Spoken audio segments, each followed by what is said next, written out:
కొద్ది నిమిషాలు మనం దేవుని వాక్యాన్ని ధ్యానం చేసుకుందాం. దేవుని వాక్యం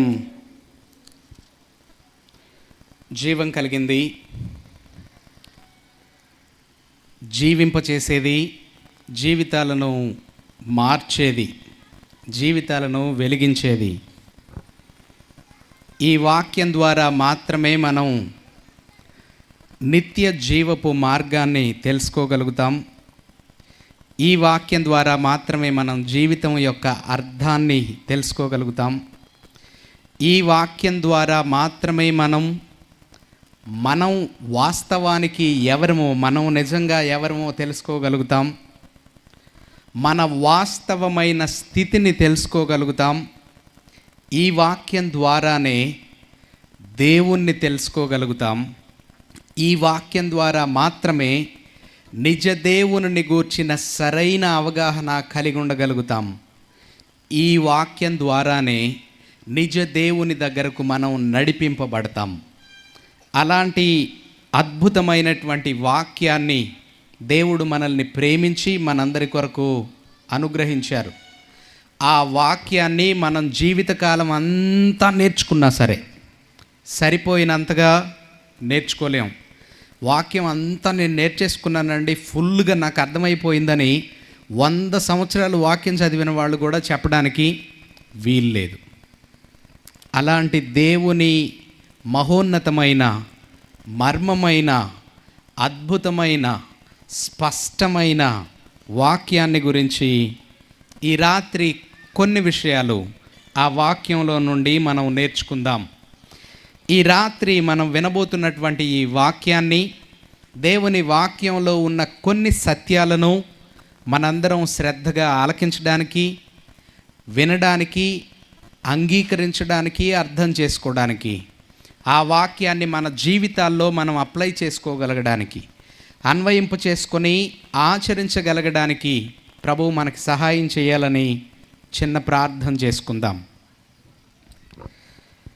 ప్రార్థన చేసుకోవడానికి ముందు ఏ విషయాన్ని మనం నేర్చుకోబోతున్నామో, ధ్యానం చేసుకోబోతున్నామో ఆ విషయాన్ని గురించి మాట్లాడుకుందాం. ఆ లేఖన భాగాన్ని ఒకసారి మీకు చదివి వినిపిస్తాను. మార్కు సువార్త 8వ అధ్యాయం, మార్కు సువార్త 8వ అధ్యాయం 34 నుండి 38 వచనాలు చదువుకుందాం. మార్కు సువార్త 8వ అధ్యాయం 34 నుండి 38 వచనాలు చదువుకుందాం. నేను చదువుతున్నాను, జాగ్రత్తగా వినండి.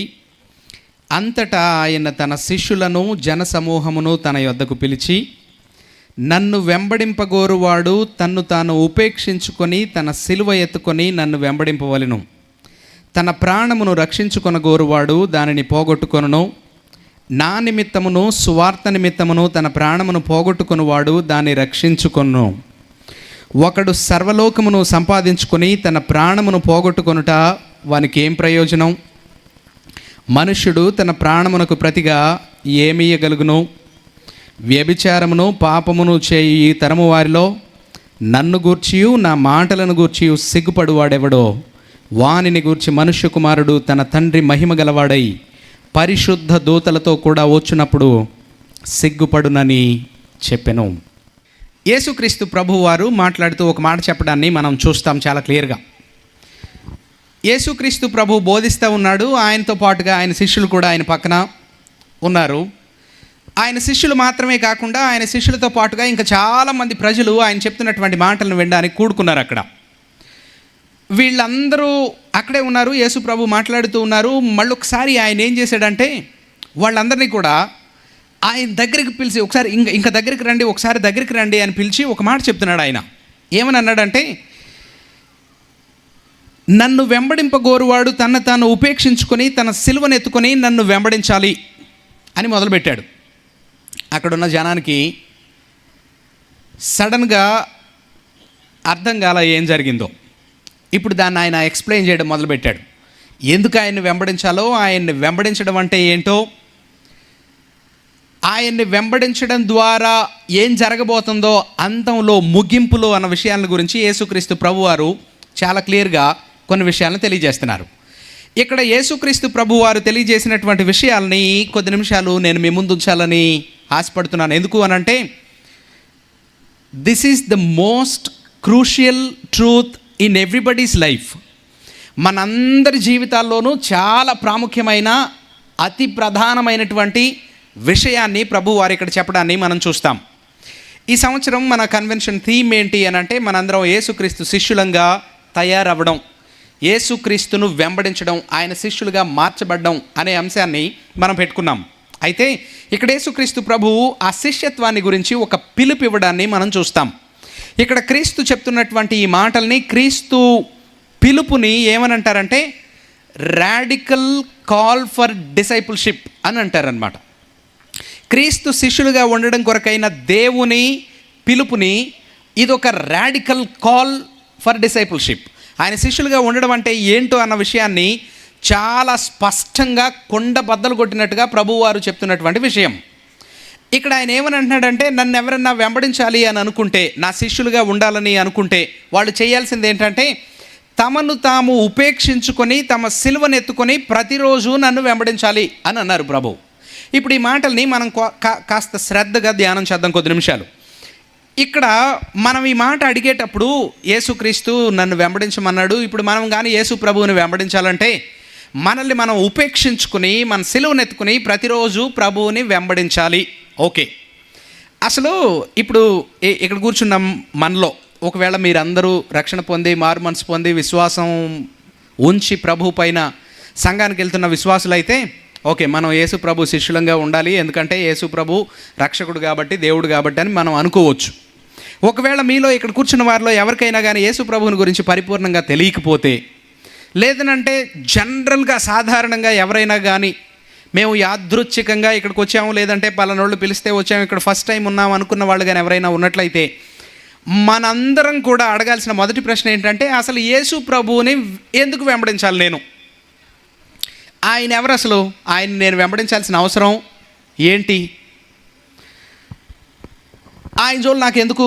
నా బ్రతుకు నాకు ఇంపార్టెంట్, నేను ఏదో ఒకటి చేయాలి, నేను కాస్త బాగుపడాలి, 5 ఏళ్ళు 3 పూట్ల నోట్లోకి వెళ్ళాలి, కొద్దిగా ఏమన్నా రూపాయి జాగ్రత్త చేసుకోవాలి, మెల్లిగా చచ్చిపోయే లోపు ఏదన్నా కూతురుకు ఒక ఇల్లు కొడుకు ఒక ఇల్లు కట్టివ్వాలి, లేదంటే నేను ఒకవేళ మీరు యవనస్తులైతే నేను నెమ్మదిగా ఒక మంచి ఉద్యోగాన్ని సంపాదించుకోవాలి, మంచి జీతం వచ్చే ఉద్యోగాన్ని సంపాదించుకోవాలి, లేదంటే మీరు చదువుకుంటున్న పిల్లలైతే నేను బాగా చదువుకోవాలి, ఇంటర్మీడియట్ చదవాలి, డిగ్రీ అయిపోవాలి, బీటెక్ చదవాలి, చదవాలి, లేదంటే ఎంబీఏ చదవాలి, ఎంసీఏ చేయాలి, ఇంకా జ్ఞానం కావాలనుకుంటే పిహెచ్డీలు చేయాలి, లేదనంటే నేను సైంటిస్ట్ని అయిపోవాలి, ఇంజనీర్ని అయిపోవాలి. మా అబ్బాయిని కానీ అడిగితే నువ్వేమవుతావు అంటే వాడు నేను ఆటోమొబైల్ ఇంజనీర్ అవుతాను, ఆకాశంలో ఎగిరే కారు కనిపెడతాను అంటున్నాడు ఈ మధ్యన. అలాంటి కోరికలు మన అందరికీ ఉండొచ్చు జనరల్గా. నా జీవితాన్ని నేను ఇలా చూసుకుంటే చాలండి, నాకెందుకు యేసు ప్రభు, అసలు ఆయన ఎవరు, నేను ఆయన్ని ఎందుకు వెంబడించాలి? This is a normal question, మనందరికీ వచ్చే ఒక సాధారణమైన ప్రశ్న. ఇప్పుడు అసలు ఫస్ట్ నేను ఎందుకు యేసు ప్రభువుని వెంబడించాలి అన్న దాని దగ్గర మొదలు పెడదాం. ఎవరి యేసుక్రీస్తు అని అంటే ఇవాళండి చాలామంది ఎవరెవరో యేసు ప్రభువుని గురించి ఏంటేంటో మాట్లాడుతూ ఉంటారు. చాలా సోషల్ మీడియా పెరిగిన తర్వాత చాలా అవేర్నెస్ వచ్చింది. యేసు ప్రభువుని గురించి జనం చాలా తక్కువ చేసి మాట్లాడడం, ఆయన గురించి హీనంగా మాట్లాడడం, ఆయన్ని అవమానిస్తూ మాట్లాడడం, ఆయన గురించి ఏదో గోచిగుడ్డ మాత్రమే మిగిలింది, 3 మేకులు కూడా పీక్కోలేనివాడు, ఓ 10 మందిని వెనకేసుకు తిరిగాడు, ఏదేదో చేశాడు, అన్యాయపు తీర్పు తీరిస్తే కనీసం తప్పించుకోలేకపోయాడు, నమ్ముకున్నవాడే మోసం చేశాడు, సొంత ఊరిలోనే ఇవాళ కూడా ఎవడో విలువ ఇవ్వట్లేదు, ఇలాంటి పిచ్చి మాటలు ఏవేవో మాట్లాడుతూ ఉంటారు కొంతమంది పెద్దోళ్ళు. లేదనంటే వాళ్ళ సొంత జ్ఞానాన్ని బట్టి తెలివితేటలను బట్టి వాళ్ళు మాట్లాడుతూ ఉంటారు. కానీ ఈ రాత్రి నేను మీకు చెప్పాలనుకుంటున్న విషయం ఏంటంటే, బయట ప్రజలు చెప్తున్నట్టుగా, జనం అనుకుంటున్నట్టుగా యేసుక్రీస్తు ప్రభు అలాంటి వాడు కాదు. అసలు ఎవరు యేసుక్రీస్తు ప్రభు అని అంటే, యేసుక్రీస్తు ప్రభువుని గురించి బైబిల్లో చాలా స్పష్టంగా చెప్పబడి ఉన్నటువంటి కొన్ని మాటల్ని నేను మీ ముందు ఉంచాలని అనుకుంటున్నాను. యోహాను సువార్త 1వ అధ్యాయం కానీ మనం చూస్తే, యోహాను సువార్త 1వ అధ్యాయం చూడండి ఒకసారి. బైబిల్స్ ఉన్న వాళ్ళందరూ కూడా తీసి చూడండి. అంటే నేనేదో మిమ్మల్ని కన్విన్స్ చేద్దామని నా నోటికి వచ్చిన మాటలు చెప్తున్నానో, లేకపోతే నేనేదో యేసు ప్రభువుని గురించి అనవసరంగా లేని ఎలివేషన్ ఇస్తున్నానో ఎవరన్నా అనుకుంటారేమోనని నేను పరిపూర్ణంగా లేఖన ఆధారంతో నా ప్రభువుని గురించి కొన్ని మాటలు చెప్పాలని అనుకుంటున్నాను. 1 అధ్యాయం 3వ వచనంలో ఏమనుందంటే, కలిగి ఉన్నదేదియు ఆయన లేకుండా కలుగలేదు, ఆయనలో జీవముండెను, ఆ జీవము మనుష్యులకు వెలుగయ్యుండెను. చాలా స్పష్టంగా ఏమని చెప్తున్నాడంటే, యోహాను సువార్త 1వ అధ్యాయంలో సృష్టి మొత్తము కూడా చేసిన ఒక సృష్టికర్త ఉన్నాడు. ఆయన చేతులతో సృష్టిని చేశాడు. ఎవరైనా అని అంటే 1వ అధ్యాయం 1 నుండి 3 వచనాలు కానీ మనం చూస్తే అక్కడ ఏమని ఉంటుందంటే, ఆది యందు వాక్యము ఉండెను, వాక్యము దేవుని యొద్ద ఉండెను, వాక్యము దేవుడై ఉండెను. ఆయన ఆది యందు దేవుని యొద్ద ఉండెను, సమస్తమును ఆయన మూలముగా కలిగెను, కలిగి ఉన్నదేదియు ఆయన లేకుండా కలుగలేదు. చాలా స్పష్టంగా 14వ వచనంలో ఏమంటాడంటే, ఆ వాక్యము శరీరధారి అయి కృపాసత్య సంపూర్ణుడిగా మన మధ్య నివసించెను. బిగినింగ్లో అంటే లోకం ప్రారంభంలో అప్పటికే ఆల్రెడీ దేవుడు ఉన్నాడు. దేవునికి ఒక బిగినింగ్ అనేది లేదు. సృష్టిని ప్రారంభించినప్పుడు ఈ ప్రారంభంలో సృష్టి మొత్తాన్ని కలుగు చేసిన ఒక ఆయన ఉన్నాడు. ఆయనకు ఒక పేరు ఇవ్వబడింది బిగినింగ్లో. అదేంటంటే వాక్యము, ద వర్డ్. ఈ వాక్యమై ఉన్నటువంటి ఈ దేవుడు సృష్టి మొత్తాన్ని చేశాడు. సమస్తాన్ని చేసిన వాడు ఆయనే. కలిగినదంతయు ఆయన మూలంగానే కలిగింది.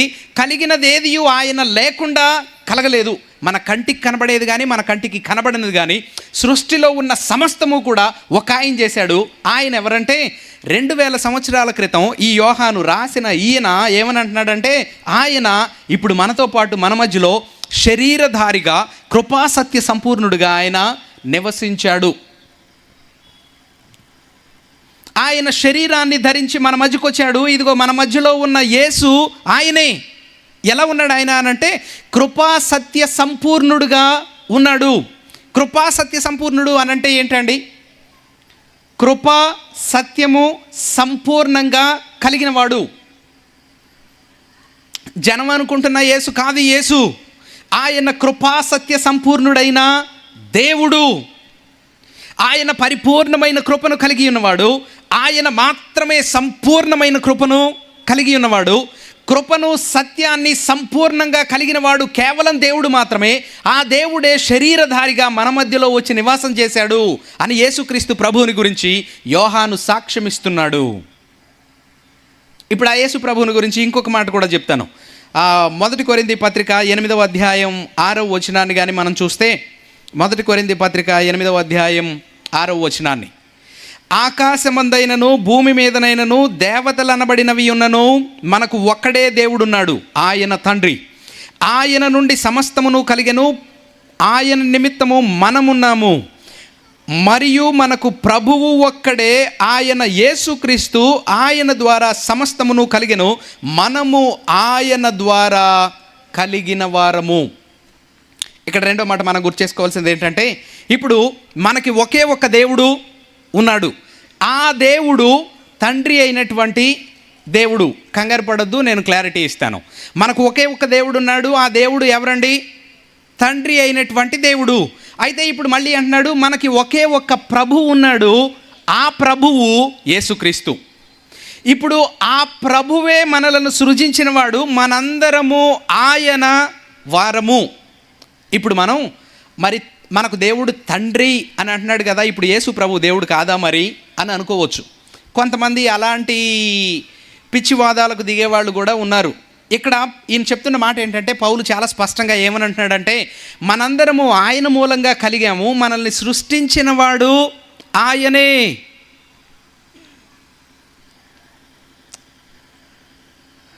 అక్క అన్న, ఇక్కడ ఆయనే మనల్ని సృజించాడు అని మాట్లాడుతున్నప్పుడు ఎవ్రీబడి, భూమి మీద ఉన్న ప్రతి మానవుడు ఏ వ్యత్యాసం లేకుండా, ఏ తేడా లేకుండా, ఏ భేదం లేకుండా, భూమి పుట్టిన దగ్గర నుండి మొదలుపెట్టి ఈరోజు పుట్టిన బిడ్డ వరకు పుట్టిన ప్రతి మానవుడు ఆయన మూలంగా పుట్టిన వారే. ఆయనే వారిని కలుగజేశాడు. ఆ క్రైస్తవుల్ని ఆ గుంపును ఆయన చేశాడేమో, ఆ చర్చికి వెళ్ళే వాళ్ళని ఆయన చేశాడేమో, ఆ ఉన్న వాళ్ళని ఆయన తయారు చేసుకున్నాడేమో అని అనుకుంటున్నారేమో. కలిగి ఉన్న సమస్తము ఆయన మూలంగానే కలిగింది. కలిగినదేదియు ఆయన లేకుండా కలుగలేదు. ఇక్కడ చాలా క్లియర్గా చెప్తున్నాడు, ఆయన మనలను కలుగజేసిన వాడు, మనమందరము ఆయన వారము. మనకు ప్రభువు ఒక్కడే ఉన్నాడు, ఆయన ప్రభువు అయిన యేసుక్రీస్తు. ఇంకొక మాట చూపించి నేను ముందుకెళ్తాను. కొలస్సీలకు రాసిన పత్రిక 1వ అధ్యాయంలో కానీ మనం చూస్తే, కొలస్సీలకు రాసిన పత్రిక 1వ అధ్యాయంలో, ఓకే, ఇప్పుడు ఇందాక మనకి ఒకే ఒక దేవుడు ఉన్నాడు, ఆయన తండ్రి అని అన్నాం కదా. ఇప్పుడు ఆ తండ్రి అయిన దేవుడు ఏం చేశాడో తెలుసా? ఇప్పుడు ఆ తండ్రి అయిన దేవుడు ఏం చేశాడంటే, ఇక్కడ ఒక మాటని మనం చూస్తాం. అక్కడ ఏమనుందంటే, యోహాను సువార్త 3వ అధ్యాయం 16వ వచనంలో ఒక మాట ఉంటుంది. ఏంటంటే, దేవుడు లోకాన్ని ఎంతో ప్రేమించి తన ఒక్కగానొక్క కుమారుణ్ణి వారి కొరకు ఇచ్చేశాడు. ఎవరైతే ఆ కుమారుని యందు విశ్వాసం ఉంచుతారో వారు నశింపక నిత్య జీవాన్ని పొందుకుంటారు. ఇప్పుడేం జరిగింది అంటే, తండ్రి తన ఒక్కగానొక్క కుమారుణ్ణి ఇచ్చివేశాడు. ఇప్పుడు ఈ కుమారుడు ఎవరు అనంటే, ఇప్పటి వరకు మనం మాట్లాడుకున్న మాటల ద్వారా ఒక విషయం మనకు స్పష్టంగా అర్థమై ఉండాలి. అదేంటంటే, ఈ కుమారుడు సృష్టికర్త. ఈ కుమారుడే కలిగిన సమస్తాన్ని కలిగించినవాడు. ఈ కుమారుడే సమస్తాన్ని సృష్టించినవాడు. ఈ కుమారుడే మనల్ని కూడా సృష్టించినవాడు. మనందరికీ ప్రభువు ఆయనే. అక్కడి వరకు ఓకేనా? అంతవరకు అర్థమైందా? ఇప్పుడు ఈ కుమారుడి దైవత్వాన్ని గురించి మనం మాట్లాడుకుందాం. ఈ కుమారుడు ఎవరు అనంటే, ఇప్పుడు కొలస్సీలకు రాసిన పత్రిక 2వ అధ్యాయం కానీ మనం చూస్తే, కొలస్సీలకు రాసిన పత్రిక 2వ అధ్యాయం 9వ వచనంలో ఏమని రాస్తుందంటే, ఏలయనగా దైవత్వము యొక్క సర్వ పరిపూర్ణత శరీరముగా క్రీస్తునందు నివసించుచున్నది. ఏమంటండి? దేవుడు సంపూర్ణంగా దైవత్వం యొక్క సర్వ పరిపూర్ణత శరీరముగా క్రీస్తునందు నివసించుచున్నది. ఈ యేసుక్రీస్తు ఎవరంటే, తండ్రి పంపించిన కుమారుడు ఎవరంటే, సాక్షాత్తు దేవాది దేవుడే. ఆయన చిన్న దేవుడో, తక్కువ దేవుడో, సృష్టింపబడినవాడో, ఆ ప్రారంభం ఉన్నవాడో కాదు. ఆయన దేవుని యొక్క సంపూర్ణమైనటువంటి ప్రత్యక్షత. యేసుక్రీస్తు ప్రభువారు పరిపూర్ణుడైన దేవుడు. ఆయన పరిపూర్ణుడైన దేవుడు మానవునిగా దిగొచ్చాడు. ఎవరండి యేసుక్రీస్తు ప్రభు? పరిపూర్ణమైన దేవుడు. పరిపూర్ణమైన దేవుడు. ఇప్పుడు ఈ యేసుక్రీస్తు ప్రభువుని గురించి ఇంకొక అద్భుతమైన విషయాన్ని తెలియజేస్తాను. కొలస్సీలకు రాసిన పత్రిక 1వ అధ్యాయంలోనే 15వ వచనం నుండి కానీ మనం చదివితే, కొలస్సీలకు రాసిన పత్రిక 1వ అధ్యాయం 15వ వచనం నుండి చదివితే అక్కడ ఏమనుందంటే, ఆయన అదృశ్య దేవుని స్వరూపి అయి సర్వ సృష్టికి ఆది సంభూతుడై ఉన్నాడు. ఏమై ఉన్నాడు అంటండి? అదృశ్య దేవుని స్వరూపి అయ్యున్నాడు. స్వరూపం అంటే ఏంటి? రూపం, ప్రత్యక్షత, బయలుపరచబడినటువంటి ఒక వ్యక్తిత్వం, ఒక వ్యక్తి. ఏ వ్యక్తి ఆయన? అదృశ్య దేవుని యొక్క స్వరూపి, ఇంకా సర్వ సృష్టికి ఆది సంభూతుడైన వాడు. ఏలయనగా ఆకాశమందున్నవియు భూమి అందున్నవియు దృశ్యమైనవి కానీ అదృశ్యమైనవి కానీ, అవి సింహాసనములైనను ప్రభుత్వములైనను ప్రధానులైనను అధికారులైనను సర్వమును ఆయన యందు సృజింపబడెను. సర్వమును ఆయన ద్వారాను ఆయనను బట్టి సృజింపబడెను. ఆయన అన్నింటికంటే ముందుగా ఉన్నవాడు. ఆయనే సమస్తమునకు ఆధారభూతుడు. ఇప్పుడు యేసుక్రీస్తు ప్రభు ఎవరంటేనండి, ఇప్పుడు వరకు కొంతమంది పెద్ద మనుషులు వాళ్ళ సొంత తెలివితేటలతో ప్రభువుని గురించి మాట్లాడారే, వాటిలో ఏది కూడా నిజం లేదు. నేను ఎందుకు ఈ విషయాన్ని చెప్పాలని అనుకుంటున్నానంటే, ఎవ్రీబడి, ఈ ఊళ్ళో ఉన్న ప్రతి వ్యక్తి, ఈ మండలంలో ఉన్న ప్రతి వ్యక్తి, ఈ జిల్లాలో ఉన్న ప్రతి వ్యక్తి, ఈ రాష్ట్రంలో ఉన్న ప్రతి వ్యక్తి, దేశంలో ఉన్న ప్రతి వ్యక్తి, ప్రపంచంలో ఉన్న ప్రతి వ్యక్తి భూమి తూర్పు కొన నుండి పడమటి కొన వరకు ఉన్న ప్రతి మానవుడు తెలుసుకోవాల్సిన సత్యం ఏంటంటే యేసుక్రీస్తు ప్రభు ప్రజలనుకుంటున్న సామాన్యుడు కాదు. ఆయన రాజులకు రాజు, ఆయన ప్రభువులకు ప్రభువు, ఆయన సర్వ సృష్టికర్త. ఆయనే మనలను సృజించినవాడు.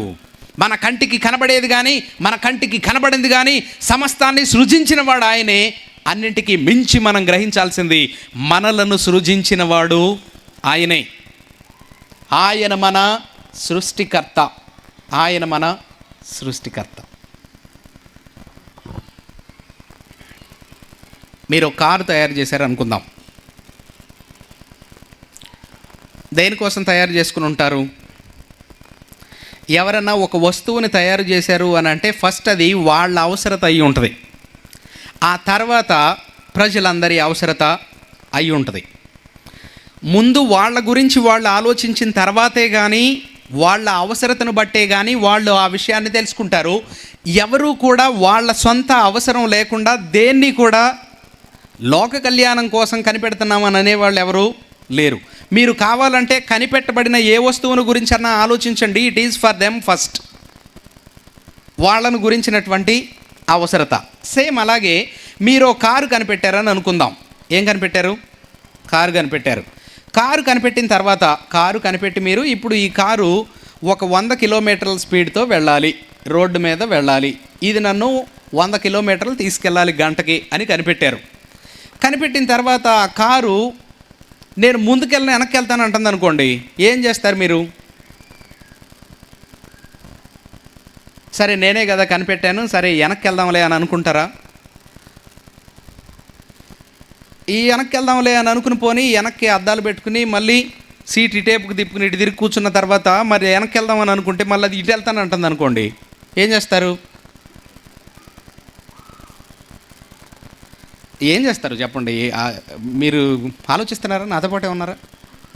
మీరు ఎటన్నా వెళ్దామని అనుకుంటే అది దానికి ఆపోజిట్ డైరెక్షన్లో వెళ్తాను అంటుంది. అప్పుడు ఏం చేస్తారు? మీరు ఏం చేస్తారు చెప్పండి? చాలా నిరాశపడతారు, బాధపడతారు. ఇంకా బాగా కోపం ఉన్న వాళ్ళైతే ఏం చేస్తారు? దిగి కారుని బద్దలు కొట్టేస్తారు, అది నా మాట వినట్లేదని. ఒకటి, అది తయారు చేయబడినటువంటి ఉద్దేశాన్ని నెరవేర్చకుండా దానికి వ్యతిరేకంగా పనిచేస్తుంటే దాన్ని బాగా పనిచేస్తుందని అంటారా ఎవరన్నా? దాన్ని ఎవరన్నా వాడతారా? దానివల్ల ఏమన్నా ప్రయోజనం ఉందా? ఏం ప్రయోజనం లేదు. సో ఎప్పుడు అది అర్థవంతంగా పనిచేస్తున్నట్టు, అది ఎప్పుడు దాని ఉద్దేశాన్ని, ఎప్పుడు అది దాని పర్పస్ని సర్వ్ చేస్తున్నట్టు, ఎప్పుడు దాని ఉద్దేశాన్ని అది నెరవేరుస్తున్నట్టు అంటే దాన్ని ఏ ఉద్దేశం కొరకైతే తయారు చేశామో ఆ ఉద్దేశాన్ని అది సక్రమంగా నెరవేరుస్తున్నప్పుడు. అర్థమైందా? సో ఇప్పుడు మనం అర్థం చేసుకోవాల్సింది ఏంటంటే మనందరం ఎవరి చేత సృజించబడ్డాం? దేవుని చేత సృష్టించబడ్డాం. మనందరినీ దేవుడు చేశాడు. కాబట్టి మన మీద whole and soul copy rights ఎవరికి ఉన్నాయి? దేవునికి మాత్రమే ఉన్నాయి. కాబట్టి ఇప్పుడు ఎవరు కూడా నేను నా ఇష్టం వచ్చినట్టు బ్రతుకుతాను అని అనడానికి వీల్లేదు. కాబట్టి మనందరం కూడా ఎవరి కొరకు బ్రతకాలి? దేవుని కొరకు బ్రతకాలి. అందుకని దేవుడు ఏమన్నాడంటే మానవుల్ని తయారు చేసి ఆదికాండం 1వ అధ్యాయం 26, 27 వచనాల్లో కానీ మనం చూస్తే అక్కడ చాలా స్పష్టంగా ఏమని రాసి ఉంటుందంటే దేవుడు తన పోలికలో తన స్వరూపంలో నరుని సృజించెను. దేవుడు వారిని స్త్రీనిగాను పురుషునిగాను సృజించెను. కాబట్టి భూమి మీద 2 జంటలు ఉన్నాయి, స్త్రీలు పురుషులు. ఇప్పుడు జనం చాలా పుట్టించుకున్నారు అనుకోండి, కానీ అవేమీ నిజం కాదు. దేవుడు చేసింది 2. ఇప్పుడు ఈ స్త్రీలు పురుషులు ఎవరైనా కానివ్వండి ఎవరి పోలికలో చేయబడ్డారు? దేవుని పోలికలో దేవుని స్వరూపంలోనే చేయబడ్డారు. ఎందుకు చేశాడు దేవుడు? ఈ మానవులకు ఏమని చెప్పాడు ఆయన అనంటే మీరు ఫలించి అభివృద్ధి పొంది భూమిని నిండించి దాన్ని ఏలండి. ఆ మాట క్లియర్గా ఏమని దేవుడు చెప్తాడంటే నేను మిమ్మల్ని నా మహిమ కోసం చేశాను, మీరు మీ కొరకు చేయబడిన ఈ సృష్టి మొత్తాన్ని కూడా నా మహిమ కొరకు నా ప్రతినిధులుగా ఏలండి అన్న మాటకు అర్థం ప్రాతినిధ్యం వహించండి అనే అర్థం వచ్చే హీబ్రూ పదం ఉపయోగించబడింది అక్కడ. సో ఆ మాటకు అర్థం ఏంటంటే దేవుడు ఏమన్నాడంటే మనల్ని చేసి ఆయన పోలికలో ఆయన స్వరూపంలో చేసి తన మహిమ కొరకు బ్రతకమన్నాడు, తన ప్రతినిధులుగా సృష్టిని ఏలమన్నాడు. నాకు దేవునితో సంబంధం లేదు, నాకు ఆ దేవుడు ఎవరో తెలియదు, నాకు దేవుడు అనవసరం, నేను దేవుణ్ణి నా నోటికి వచ్చినట్టు తిడతాను, నా ఇష్టం వచ్చినట్టు మాట్లాడతాను, నేను నా ఇష్టం వచ్చినట్టు బ్రతుకుతాను అని అంటే మీరే కానీ సృష్టికర్త అయితే ఏం చేస్తారు చెప్పండి? కారు 2 సార్లు ముందుకెళ్ళమంటే వెనక్కి వెళ్ళమంటే ముందుకెళ్తుందనే దిగి పగలకూడదామని అనుకున్నామే. నా ఇష్టం వచ్చినట్టు నేను మాట్లాడతాను, నా ఇష్టం వచ్చినట్టు నేను ప్రవర్తిస్తాను, నా ఇష్టం వచ్చినట్టు నేను బ్రతుకుతాను, నాకు దేవుడితో సంబంధం లేదు అనుకుని 100 ఏళ్ళు బ్రతకాలని అనుకుంటే దేవుడు ఏం చేయాలి? జస్ట్ హ్యూమన్లీ స్పీకింగ్, మనుషులంగా మనం మాట్లాడుకుంటేనే కాస్తో కోస్తో ఒక అర్థం వస్తుంది, ఒక వివరణ వస్తుంది, ఒక వివరం తెలుస్తుంది. కానీ ఇప్పుడు మనుషులు ఆ దేవునికి అనుకూలంగా బ్రతకడానికో, ఆ దేవునికి ఇష్టం వచ్చినట్టుగా ఉండడానికో ఎవ్వరూ ఇష్టపడట్లేదు. ఇక్కడ ప్రభు అంటున్నాడు, మీ ప్రాథమిక కర్తవ్యం ఏంటంటే you have to follow me. మనందరి ప్రాథమిక కర్తవ్యం ఏంటంటే మనందరం కూడా యేసుక్రీస్తు ప్రభువుని వెంబడించాలి. ఎందుకు ఆయన్ని వెంబడించాలి అని అంటే నేను మీకు 2 విషయాలు చెప్పాను. ఆయన దేవుడు, రెండవది ఆయన మన సృష్టికర్త. కాబట్టి మనం ఆయననే వెంబడించాలి, ఆయన కొరకే బ్రతకాలి, ఆయన శిష్యులంగానే ఉండాలి, ఆయన చెప్పినట్టుగానే చెయ్యాలి. అంతకు మించి వేరే ఇంకొక ఆప్షన్ ఏమీ లేదు.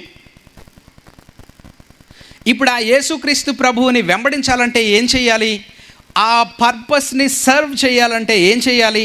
మన ఉద్దేశానికి తగినట్లుగా అర్థవంతంగా మీనింగ్ఫుల్గా మన జీవితాన్ని గడపాలంటే మనం ఏం చేయాలి? ఏం చేయాలంటే ఇక్కడ ప్రభు మాట్లాడుతున్నటువంటి మాట మనం చదువుకున్న లేఖన భాగంలో 8వ అధ్యాయం 34వ అధ్యాయంలో, నన్ను వెంబడింపగోరువాడు తన్ను తాను ఉపేక్షించుకొని తన సిలువనెత్తుకొని నన్ను వెంబడించాలి. ఏం చేయాలి?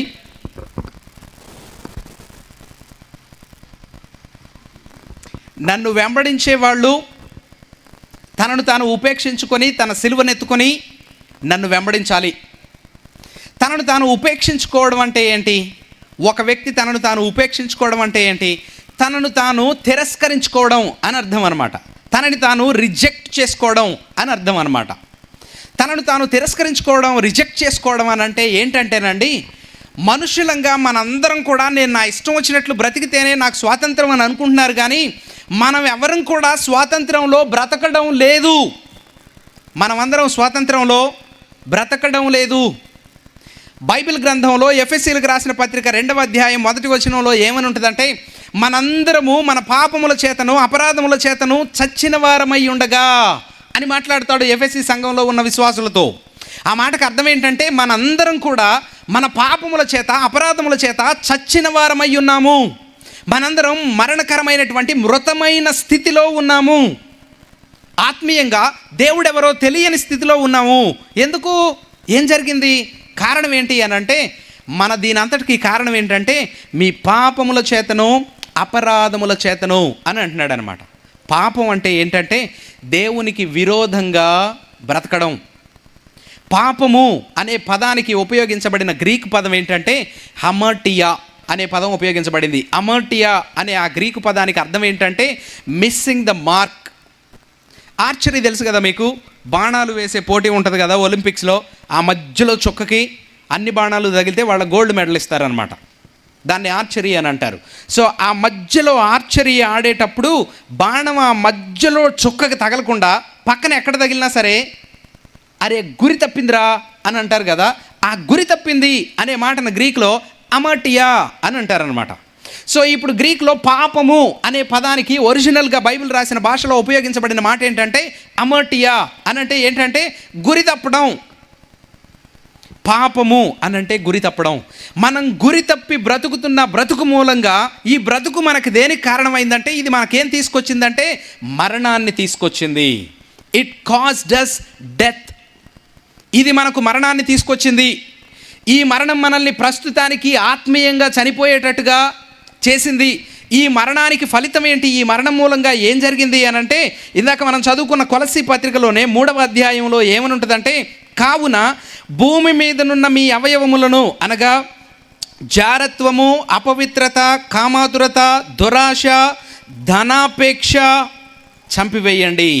వాటి వలన దేవుని ఉగ్రత అవిధేయుల మీదకి వచ్చును.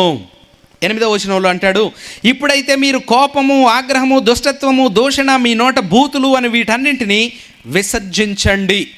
ఇవన్నీ కూడా ఎలాంటివంట? లోకంలో ఉన్నవి. ఇవన్నీ కూడా దేనికి కారణమవుతాయో తెలుసా? 6వ వచనంలో అంటున్నాడు, వాటి వలన దేవుని ఉగ్రత అవిధేయుల మీదికి వచ్చును. సార్, నేను నా ఇష్టం వచ్చినట్టు ఉంటానని అనుకుంటున్నారే, మీ ఇష్టం వచ్చినట్టు ఉండడం అంటే ఏంటో తెలుసా? నోటికి వచ్చినట్టుగా బూతులు తిట్టడం. నా ఇష్టం వచ్చినట్టు నేను ఉంటాను అని అంటే దాని అర్థం ఏంటో తెలుసా? నేను నా ఇష్టం వచ్చినట్టుగా తాగుతాను, నా ఇష్టం వచ్చినట్టుగా తిరుగుతాను అని దాని అర్థం. నా ఇష్టం వచ్చినట్టుగా నేను ఉంటాను అంటే మంచి చేస్తానని కాదు. జనం ఎవరర్థం కూడా మంచిగా ఉండాలి నాన్న, పెద్దవాళ్ళ మాట వినాలి నాన్న, పెద్దలకు లోబడండి నాన్న, పెద్దల్ని గౌరవించండి నాన్న, మంచి చెయ్యండి నాన్న జనానికి అని ఎవరన్నా చెబితే నువ్వెవడు నాకు చెప్పడానికి? నీ మాట నేను ఎందుకు వినాలి? నా ఇష్టం వచ్చినట్టు నేను ఉంటా. తల్లిదండ్రులు చెబితే మా అమ్మ నాన్నల మాట నేను ఎందుకు వినాలి? ఈ మధ్యలో ఎవరినో ఇంటర్వ్యూ చేస్తే ఒక ఆడపిల్ల ఎవరో, నువ్వు ఆ సోషల్ మీడియాలో నువ్వు పెట్టి ఆ పోస్టులు ఏంటి, ఆ వీడియోలు ఏంటి, ఆ రోకం అంతా ఏంటి అని ఎవరో అడుగుతున్నారు.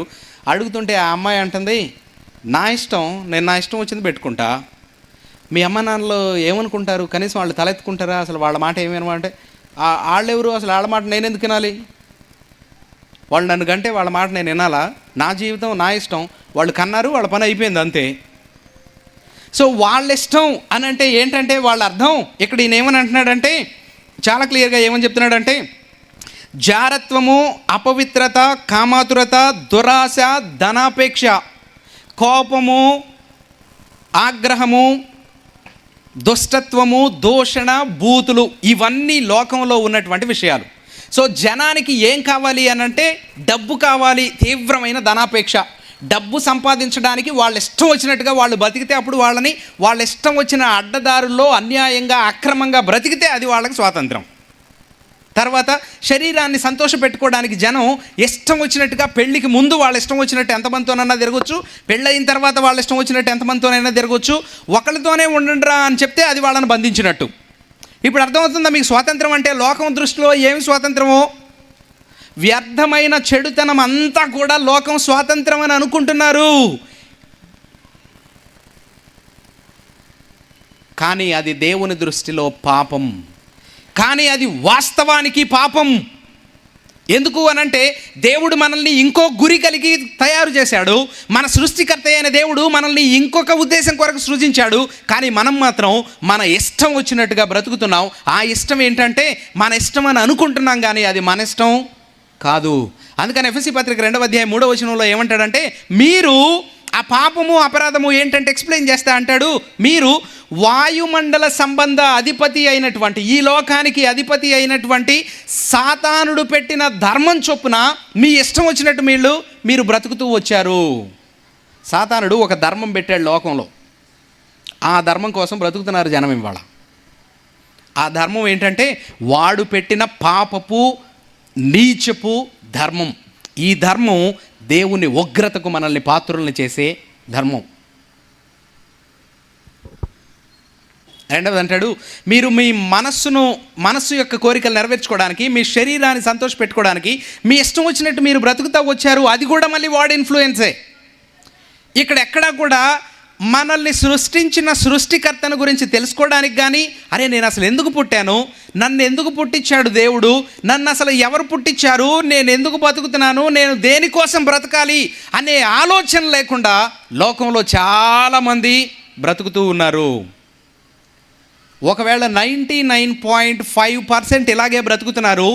ఆ 0.5% ఉన్నారు చూసారా, 0.5% ఉన్నారు కదా, 0.5% ఉన్న ప్రజలు ఎవరంటే, అరే జీవితానికి అర్థం ఇది కాదు, జీవితం అంటే ఇది కాదు, ఇదంతా వ్యర్థం, దీనివల్ల ఏం ప్రయోజనం లేదు, మనల్ని సృష్టించిన ఒక ఆయన ఉన్నాడు, దానికోసం మనం బ్రతకాలి అని అనుకుని కాస్త ధ్యాస కలిగి ఆ దేవుడు ఎక్కడున్నాడు అని వెతుకుతున్న వాళ్ళు.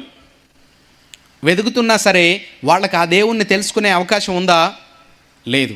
ఎందుకు అని అంటే వీళ్ళు ఆత్మీయంగా మృతమైన స్థితిలో ఉన్నారు. ఇప్పుడు ఆ స్థితి నుండి విడిపించడానికి మన కొరకు కుమారుడు అనుగ్రహించబడ్డాడు, ఆయన యేసుక్రీస్తు. నేను మీకు చెప్తున్న విషయం ఏంటంటే, మన సృష్టికర్తకు ఇష్టం వచ్చినట్లుగా మనం బ్రతకాలి. మన సృష్టికర్త కొరకు మనం బ్రతకాలి. మనల్ని ఆయన దేని కొరకు సృజించాడో దానికోసం బ్రతకడమే అర్థవంతమైన అసలైన జీవితం. ఇప్పుడు ఆ సృష్టికర్త ఎవరు అనంటే యేసుక్రీస్తే. ఇప్పుడు మరి ఆయన గురించి మనం ఎలా తెలుసుకుంటాము అనంటే, ఆయనను గురించి తెలుసుకోవడానికి ఉన్న దారి కూడా యేసుక్రీస్తే. ఆ యేసుక్రీస్తుని గురించి మరి ఎక్కడ తెలుసుకుంటాం మనం అంటే, ఇక్కడ తెలుసుకుంటాం. అందుకనే ఇప్పుడు ఈ మీటింగ్ పెట్టి మిమ్మల్ని అందరినీ కూర్చోబెట్టి ఈ వాక్యాన్ని మీకు చెప్తున్నాం.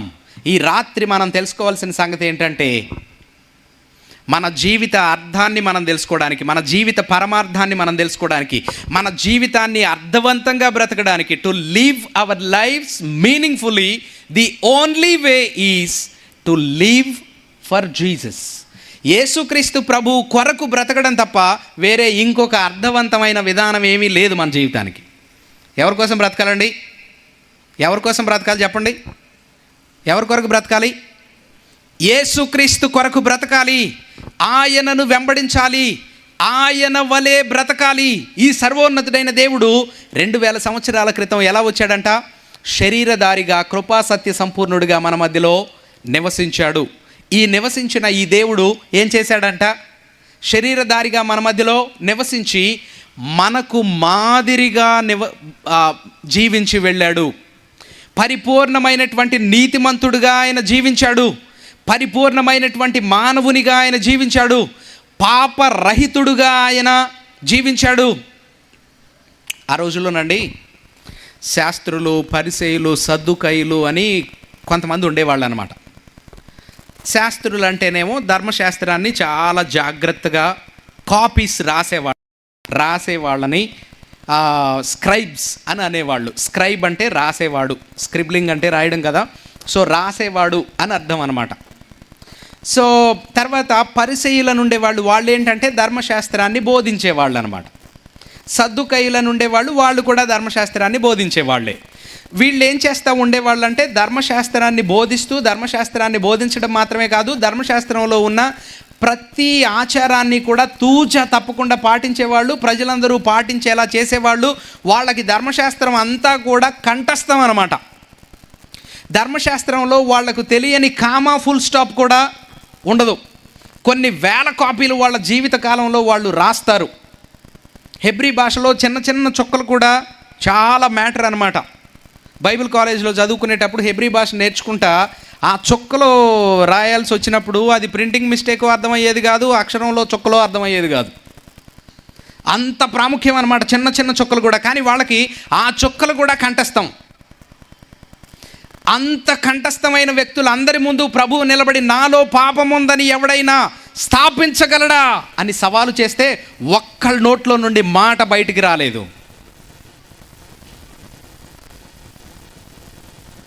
ఇవాళ కనీసం ఏబిసిడీలు ఒక క్రమంలో చెప్పలేనోడు, ఆ నుండి బండిరావు వరకు ఒకసారి చదవలేనోడు కూడా ప్రభువుని గురించి మాట్లాడేవాళ్ళు ఇవాళ.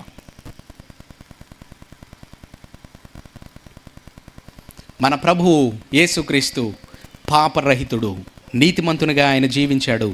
మనందరికీ మాదిరిగా ఆయన జీవించాడు. కాబట్టి ఇప్పుడు మనం ఫాలో అవ్వడానికి, మన జీవితాన్ని అర్థవంతంగా గడపడానికి మనం బ్రతుకుతున్నాంరా అనంటే వెనక్కి తిరిగి చూసుకుంటే, ఇదిరా బ్రతుకంటే, అర్థవంతంగా బ్రతికాంరా, మీనింగ్ఫుల్గా మన జీవితాన్ని గడిపాంరా అని వెనక్కి తిరిగి చూసుకోగలిగిన జీవితం జీవించడానికి మనకున్న ఒకే ఒక్క మాదిరి ప్రభు అయిన యేసుక్రీస్తు. ఇప్పుడు ఆయన చెప్తున్న మాట, మీరు నిజంగా అలా బ్రతకాలని అనుకుంటే ఏం చేయాలంటే, నేను మీకు టెక్నిక్ చెప్తా. అదేంటంటే చాలా సింపుల్. మిమ్మల్ని మీరు ఉపేక్షించుకొని సిలువనెత్తుకొని ప్రతిరోజు నన్ను వెంబడించండి. That's it. మిమ్మల్ని మీరు ఉపేక్షించుకోవడం అంటే ఏంటి? ఇందాక చెప్పాను కదా, నేను ఇలా ఉంటేనే నా ఇష్టం అని అనుకుంటున్నారే, ఆ నా ఇష్టం అన్న దాన్ని విడిచిపెట్టాలి. ఏం చేయాలి? దానిని విడిచిపెట్టాలి, దానిని విసర్జించాలి.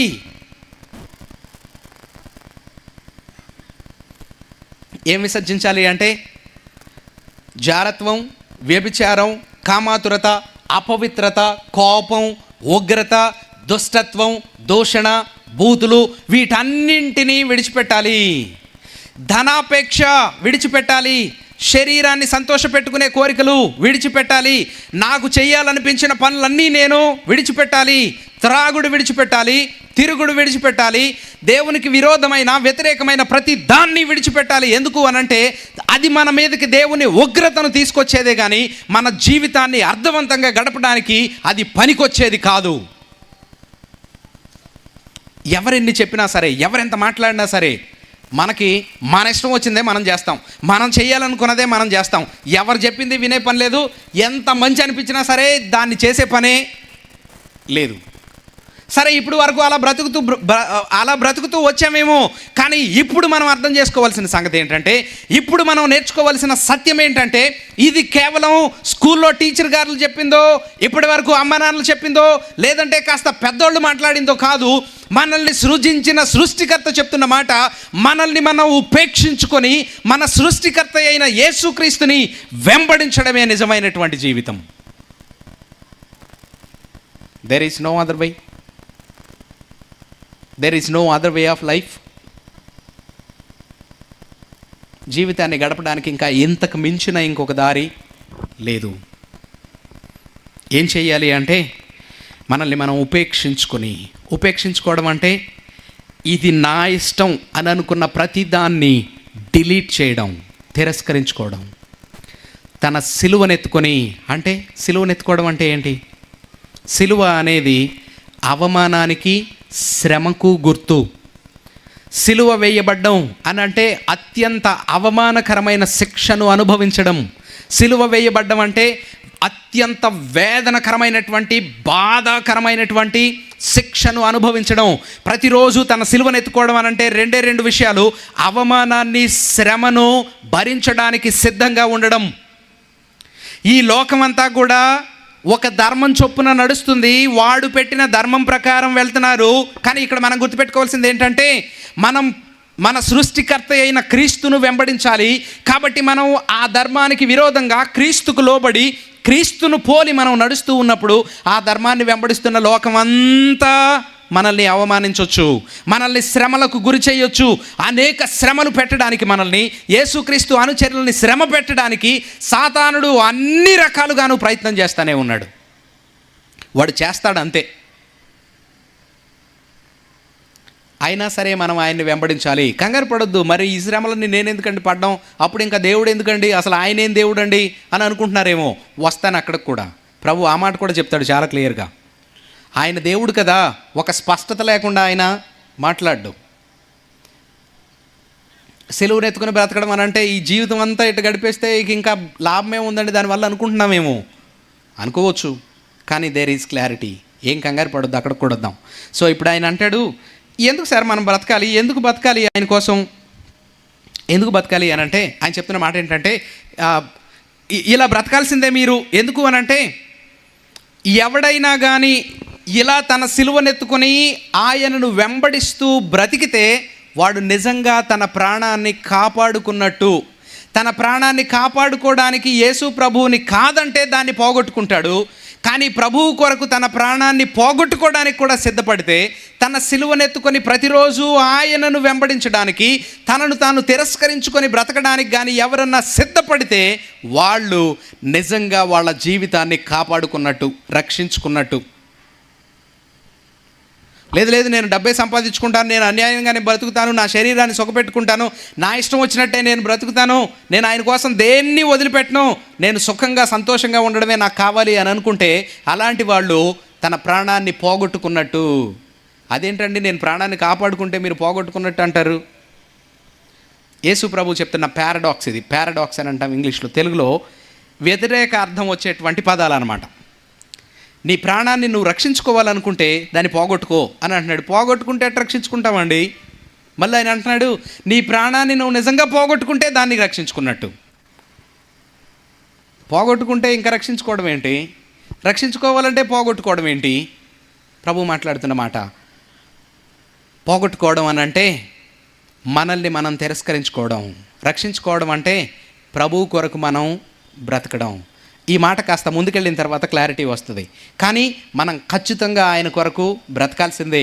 ఎందుకు అనంటే ఆయన అంటున్నాడు, మీకు ప్రాణాన్ని ఇచ్చింది నేను, మీకు ఆయుష్నిచ్చింది నేను, మిమ్మల్ని కలుగజేసిన వాడిని నేను, కానీ మీరు నన్ను వెంబడించకుండా సమస్తాన్ని వెంబడిస్తాను అని అంటే ఆఖరికి నేను దాన్ని తీసేస్తే ఏంటి మీ పరిస్థితి?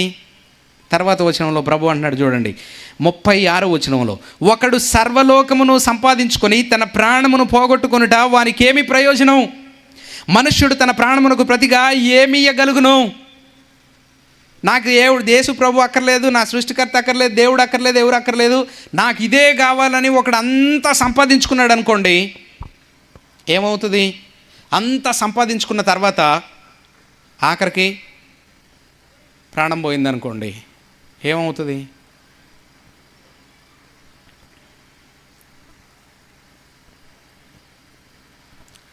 స్వీట్లు తింటే షుగర్ వచ్చిద్దంటని చిన్నప్పటి నుండి ఒక్క చాక్లెట్ కూడా కొనుక్కోకుండా జాగ్రత్తగా డబ్బులన్నీ రూపాయి జాగ్రత్త చేసుకుని 50 సంవత్సరాలు అయిన తర్వాత 400 షుగర్ కనపడుతుంది అనుకోండి, చాక్లెట్లు తినకుండా దాచుకున్న డబ్బులన్నీ ఏం తింటా ఖర్చు పెట్టాలి? షుగర్ బిళ్ళ కొనుక్కోటానికి.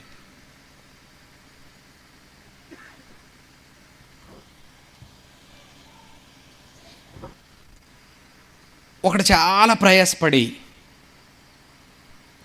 2 అంతస్తుల ఇల్లు ఇసుకతో కట్టేసుకున్నాడు అనుకోండి, ఒక తుఫాన్ వస్తే ఏమవుతుంది?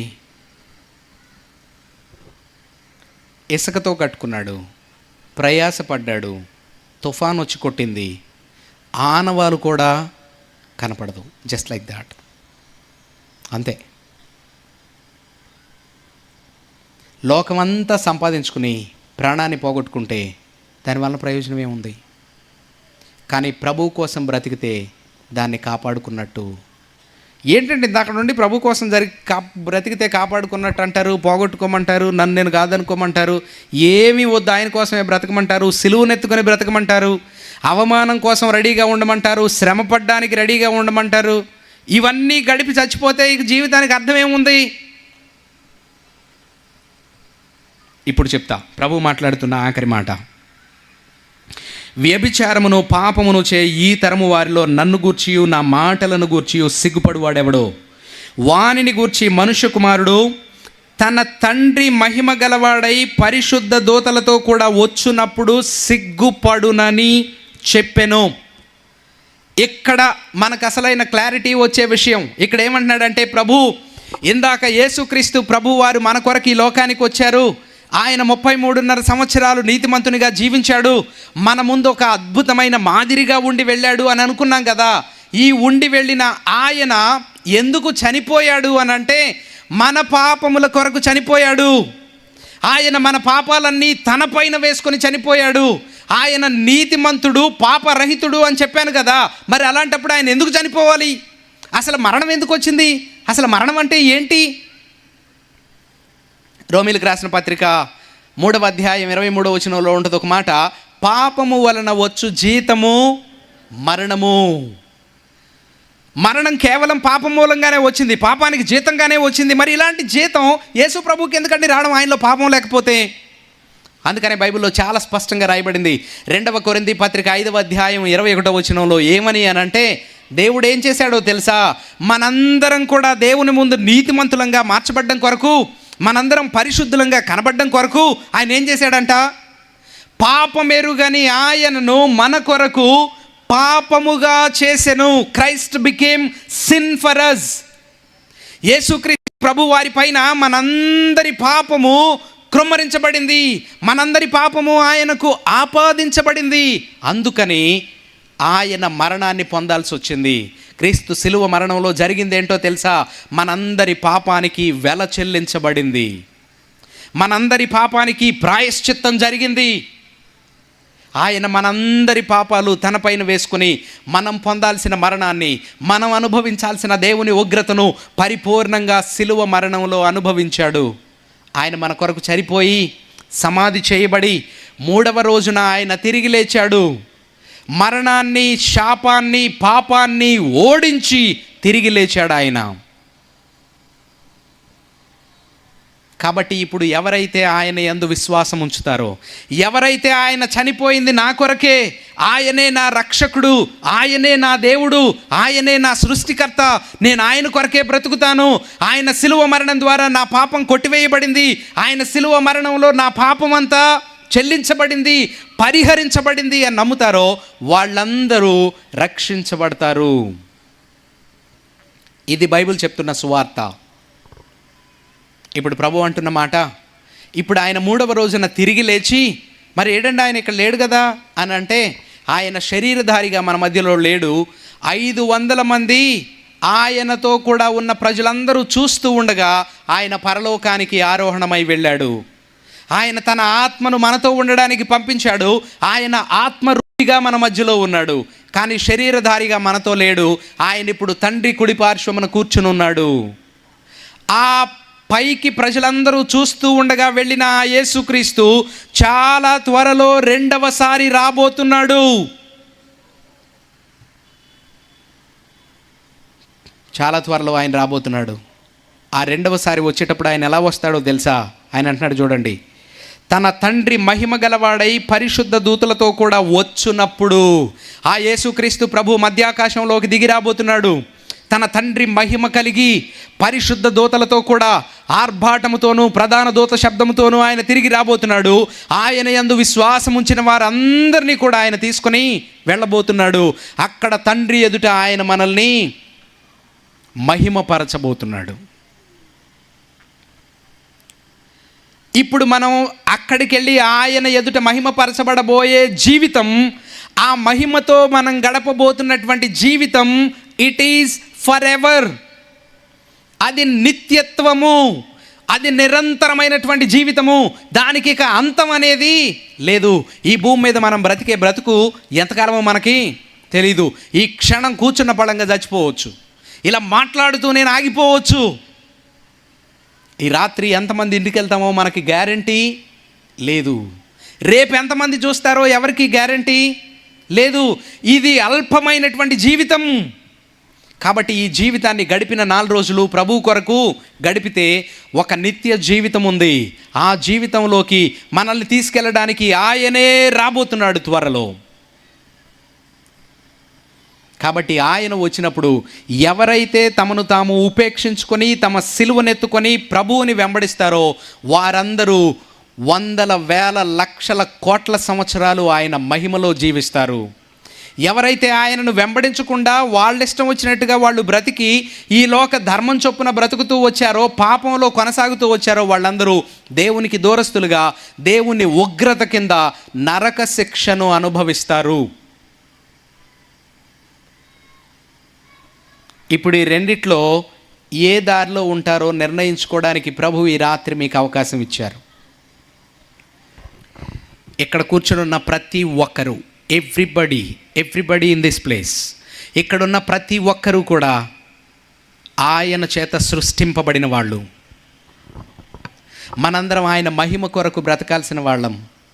ఆయన కొరకు బ్రతకడం అంటే మనల్ని మనం కాదనుకొని ఆయన కొరకు సిలువనెత్తుకొని అవమానాన్ని, శ్రమను సహించడానికి సిద్ధపడి ప్రతిరోజు ఆయన కొరకు బ్రతకడమే నిజమైన జీవితం.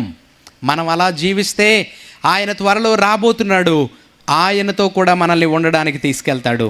ఒకవేళ మనం అలా జీవించకపోతే ఆయన ఉగ్రతను మనం అనుభవిస్తాం. నిత్య నరకంలో యుగయుగాలు తరతరాలు కాలుతూ ఆయన ఉగ్రతను అనుభవించాల్సి వస్తుంది. ఇప్పుడు చెప్పండి, ప్రభువుని ఎందుకు వెంబడించాలి? ఎందుకు వెంబడించాలి? నిత్యత్వంలో ఆయనతో కూడా మరలా తిరిగి ఆయన మహిమను పొందుకొని ఆయన మహిమతో మనం జీవించడానికి, నిరంతరమైన మన జీవితాన్ని అర్థవంతంగా గడపడం కొరకు ఆయనను వెంబడించాలి.